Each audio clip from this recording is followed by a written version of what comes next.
for taking time out with Premier Sports Officials Association. Sean Johnston here with training tape number 8.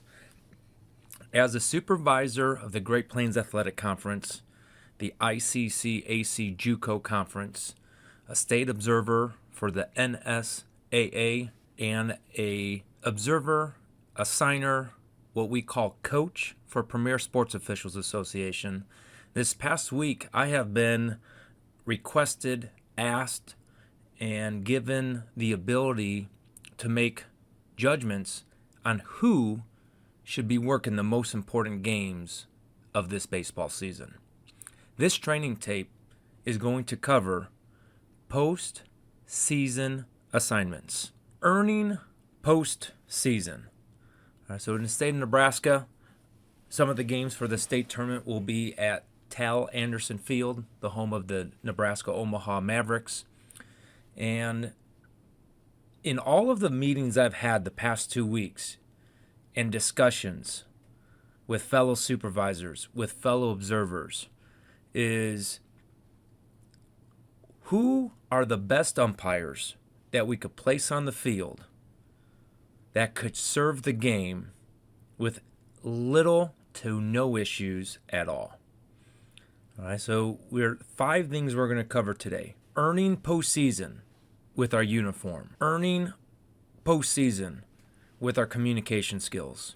Earning postseason with the mobility that we have been given and using it to the best of our ability. Earning postseason through conflict resolution. And then earning postseason with the rules knowledge that we have developed, not only throughout this season, but throughout our career as a baseball umpire. So I have a little cartoon here. There's a huge line hungry to win. We have a lot of umpires wanting to work a state tournament. We have a lot of umpires wanting to work that plate of the state championship. But then, hungry to do what winning requires. All right, this is the training video. So we have more umpires lining up to do what it takes to get that state championship invite, to get that plate that many umpires want. And the great thing about this training video, it is all in control of you yourself, the umpire. Uniform. Color is sharp. And when we mean by sharp, you take a look at this crew of 4. All of them have dark charcoal gray pants. It's not sun faded. It's not wrinkled. The color is sharp. We match. The logo is all in the same spot. All shirts are tucked in. This is a team uniform. Shirt is tight, and when we mean tight, it's not tight to the body, but it's tightly tucked in. It's not loose. We see all umpires' belts. Pants are creased. All right, there should be a line right down the middle of your front leg. Shoes are shined. It's 5 minutes before the game. A little water, a little scrubbing bubbles. Make those shoes clean. And then the hat is clean. You know, we work a lot of games as umpires. That hat could get dirty with the dust, with the sun. All right, get a hat holder and clean it in a dishwasher. That is what is a post-season umpire. It's 5 minutes to clean the shoes, putting a hat in a dishwasher, 5 minutes to iron the pants, and you want to know what? Buying new pants, buying a new shirt every 2 seasons so it stays sharp. Total full control of the umpire. Because when you are selected to represent the NSAA, to represent the college conference, to represent an organization like NCAA, NAIA, all 50 states, you are an extension to those that are in the power to influence and control. You are connected to those leaders. So if you look good, you make those leaders look good as well. And that's what those leaders are looking for. Signal communication. Once again, full control of the umpire. 90% of plays in baseball, we do not need strong signals. Matter of fact, 90% of the plays, we don't need umpires out there. The catchers will call it. The first baseman will catch it, throw it to the shortstop, throw it around the horn. 90%. Now it's the 10%. The plays that will get people excited. What umpires have shown observers, have shown supervisors that they have clear, firm, and their signals cause zero confusion whatsoever. Okay? So we're going to take a look at this picture up here. It looks like a ball 4. All right? This home plate umpire is not saying ball 4, take your base. There was a check swing before it. All right? So that first base umpire had to have focus. That home plate umpire had to step away to get that first base umpire's attention. And he is pointing with his left hand on purpose because left hand is not our strike hand. All right? And now we have a very strong signal, no swing. That's an excitable play. Right? And both umpires in this picture, it's very clear, it's very firm, and there's no confusion on what the plate umpire is asking the base umpire and the judgment of the base umpire of no swing. That is a postseason situation, postseason umpiring. Approved signals. We see this more in other sports than baseball, all right? But it's we as umpires are using the same signals.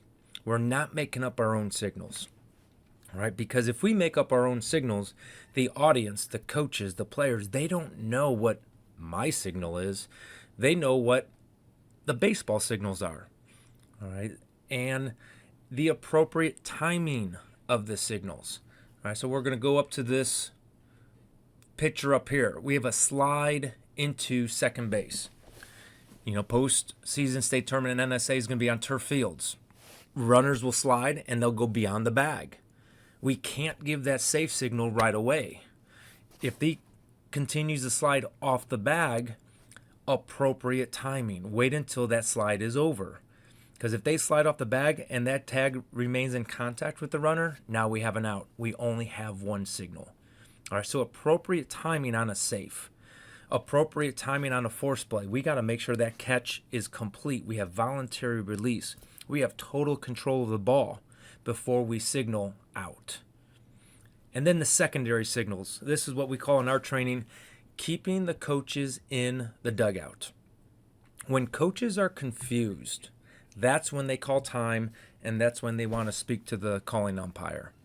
So if we have a pulled foot, we're going to signal and yell, safe, off the bag. And you're going to signal your arms the direction in which the first baseman came off the bag. Sometimes it's up. Sometimes it's to the left. Sometimes it's to the right. But we gave that secondary signal that's approved of why that runner was safe. Another one is safe. Ball's on the ground. All right, so everyone sees that the ball beat the runner, but not everyone sees that the ball's on the ground because of the angle that they're sitting. All right, now all of a sudden, safe, ball's on the ground. Now everyone knows why that runner is safe. Another one is transfer. We have a force play at second base. Second baseman reaches in with their hand, and that ball floats backwards out of the glove. A lot of people will be like, oh, they dropped the ball. No. Ball was controlled, and the ball was voluntarily released backwards. That shows control. All right, so he's out, transfer. Ball came out on the transfer. And as you're lifting your arms straight up and down, all right, so it doesn't confuse to make it look like out, safe on the transfer. It's right arm up. He's out. Transfer. He's out. It's that secondary signal to explain that tough play, that out of normal play. All right, so signal communication is huge. All right, drop third strike. Yes, they did. No catch. All right, it's a secondary signal. We're given the safe signal of a no catch. The next portion, completely in our control as an umpire, is controlling our emotions. All right, so we ask umpires and we ask fellow observers and supervisors, what umpires are going to be able to control their emotions the most? It's coach communication. It's full control of myself as an individual. I am not going to allow a situation, I'm not going to allow certain words, certain behaviors get me upset. So how do we teach this? First and foremost, umpires, listen first. All right, so as a coach is coming out, you don't want to anticipate why you got your call right. You don't want to anticipate why the coach is coming out there. And most importantly, do not start the conversation. Let the coach get to the area, meet the coach to that area, and listen to what the coach has questions on. Now, once the coach has explained what they saw, what they think should have happened, and they asked you a question, now you're going to give a response and use the words connected to the rule book.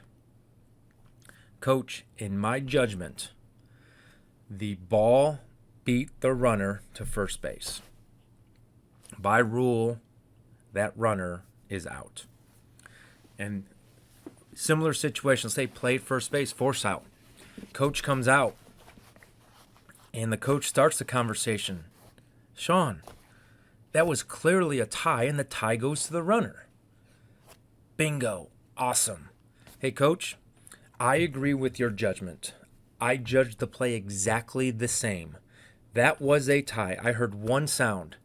By rule, since the runner did not beat the ball, the runner is out. A tie goes to the defense by rule. Okay, less is more, right? So you want to practice these scenarios. All right, so if you have been selected to districts, if you have been selected to postseason, think about situations that you had throughout this season. How could I have handled that communication with the coach better? What rule could I have used? Well, how could I set it in a shorter way? Did I let that coach talk first? And then the last thing is remain calm and only give facts. Leave opinions out of it. Well, if your runner would have run legally, or if your right fielder would have made a good throw, we wouldn't be having this conversation. We do not say that. And yes, those are actual true stories. Okay, so we can't say if they did this, I wouldn't be put in this situation as an umpire. Forget about that. Only give the facts. The catcher went up the line, coach. The catcher had to be in that position to make a play on the thrown ball. That's why there was contact between the catcher and runner. By rule, nobody did anything illegal. Ball remained live and in play, and the runner touched home plate. Full control as an umpire of staying calm, listening, and then giving a rule book connection to your judgment. Mobility.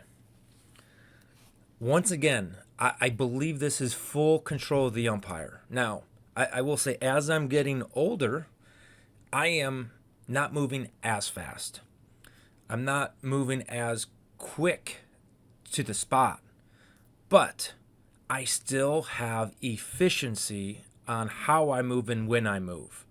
So number one, I ask umpires all the time, they say, I just can't cover the ground. How much do you stretch before a game? How much yoga do you do during the week? And typically baseball, we say none.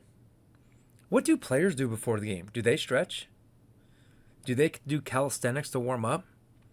Yeah, they're preparing for the game. Umpires, postseason umpires, you're given locker rooms now. We're not changing in the parking lot.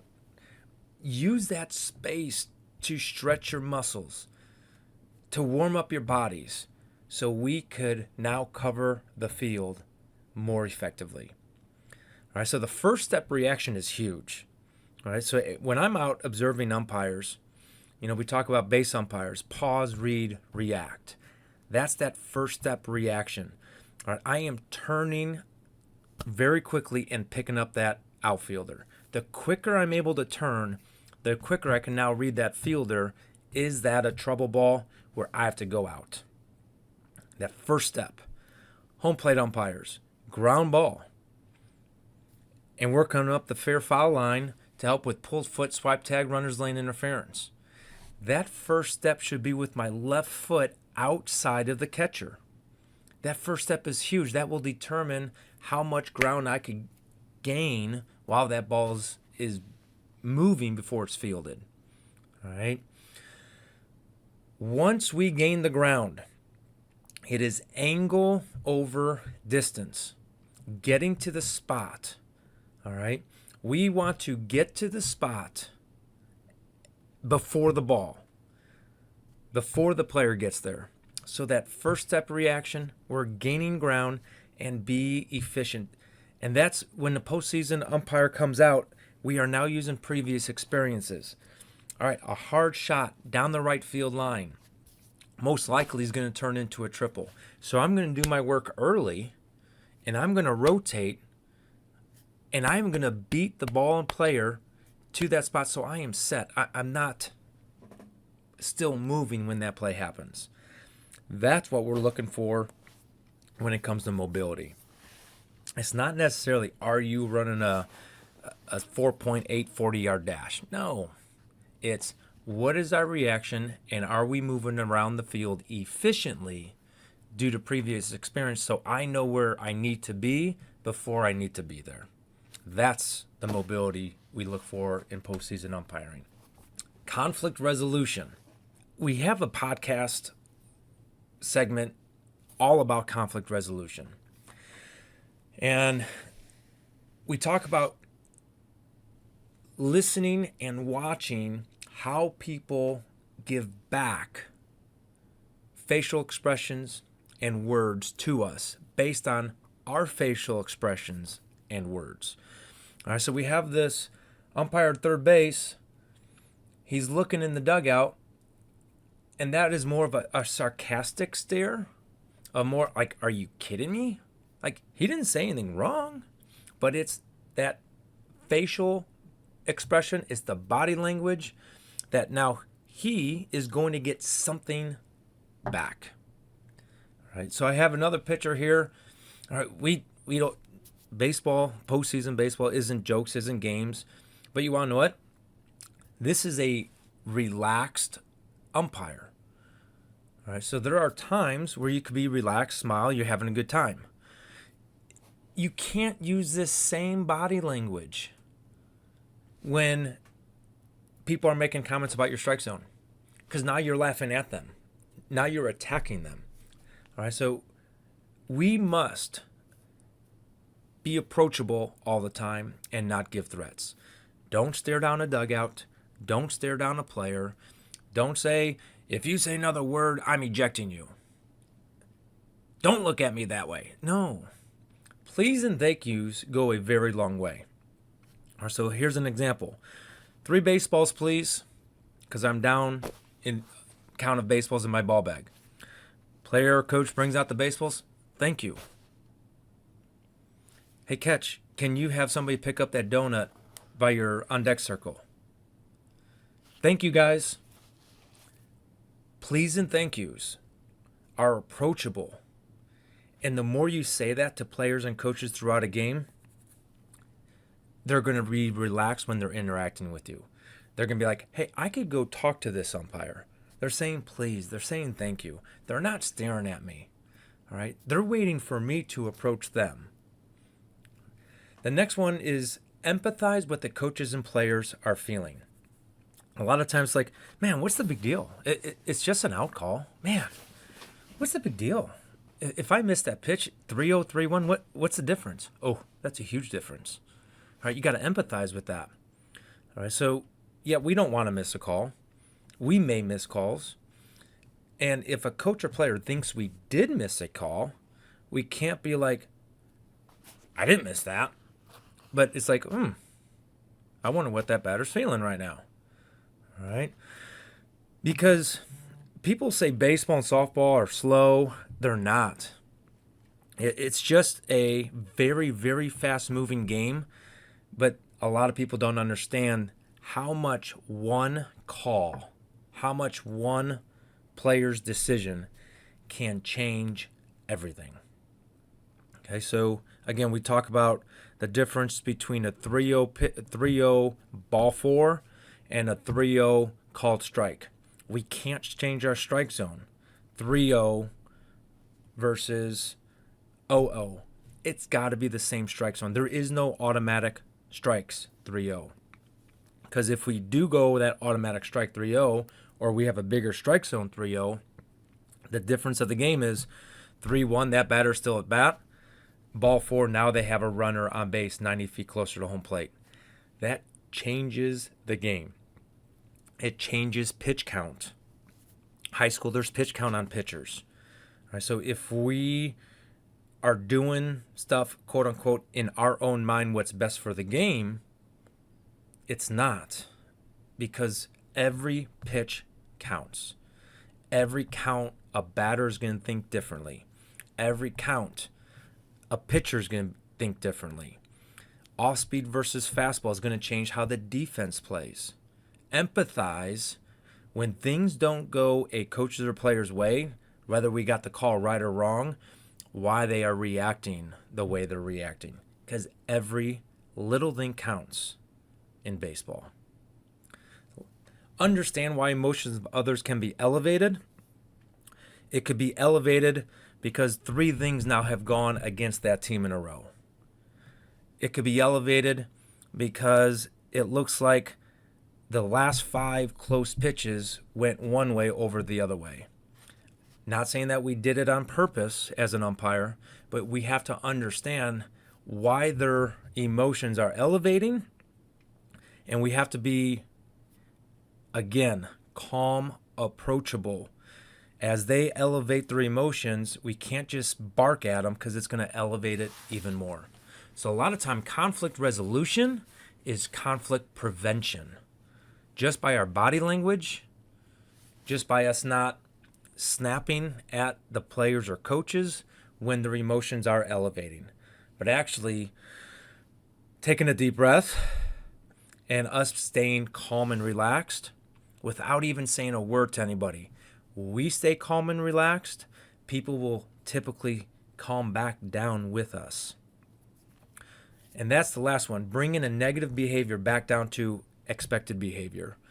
All right, so negative behavior could be a coach running onto the field, a coach raising their voice, a coach getting close spatial awareness with the umpire, and us taking one step back, turning our shoulders. So instead of face to face, chest to chest, now we're shoulder to shoulder. And then a coach, if they're raising their voice, I could simply say, "Hey, coach, what's your question? Coach, what did you see on that play?" I'm bringing the conversation back down, and the coaches will automatically, human instinct, meet the expected behavior based on what we're giving them.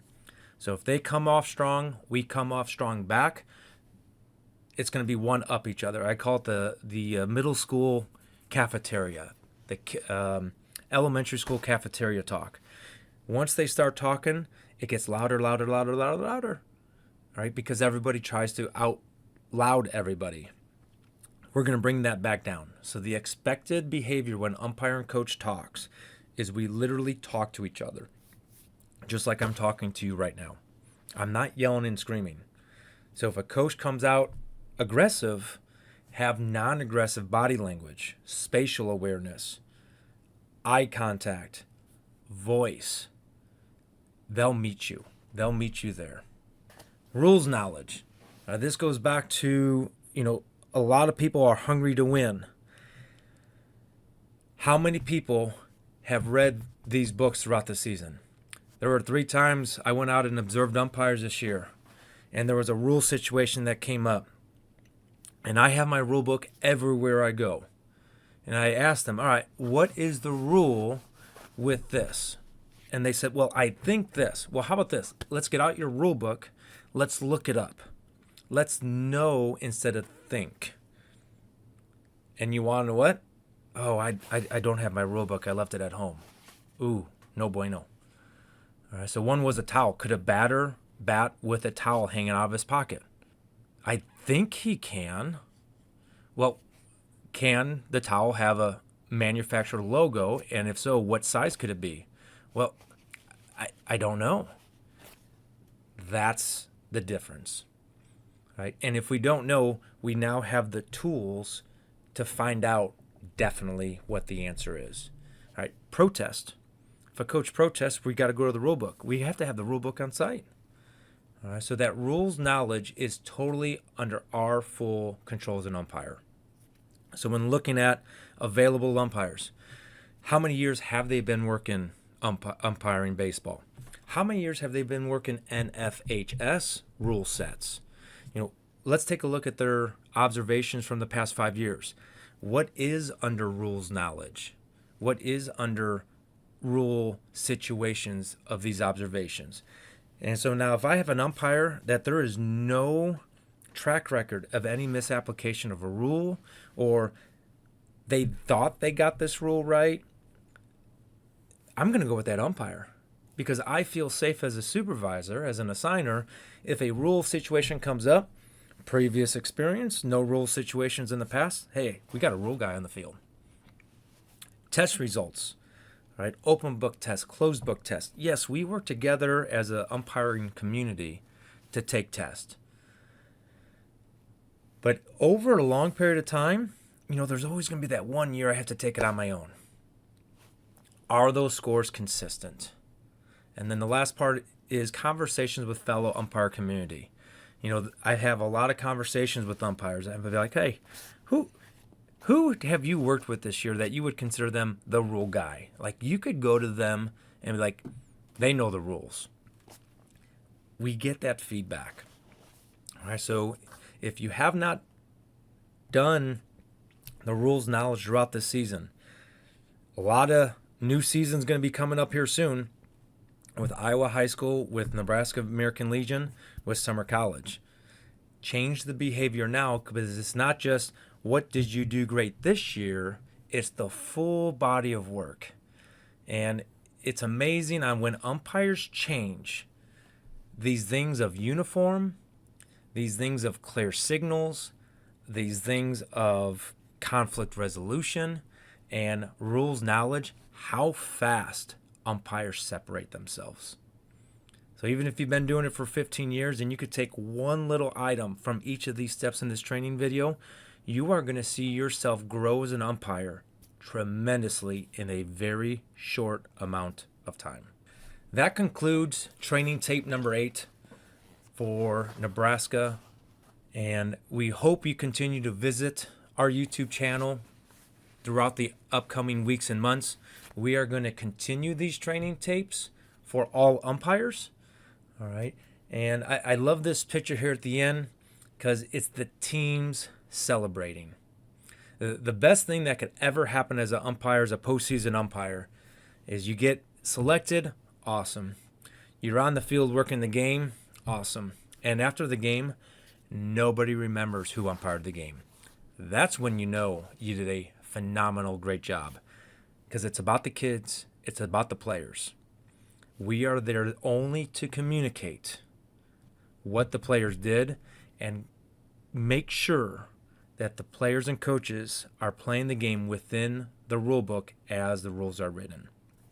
If you are interested in working summer Legion baseball, summer college baseball, and continue working Federation baseball in Iowa, Monday, May 6th, our rules discussion meeting is on all those registrations. How to register Iowa, how to register American Legion baseball, and then how to get on the staff for summer college baseball.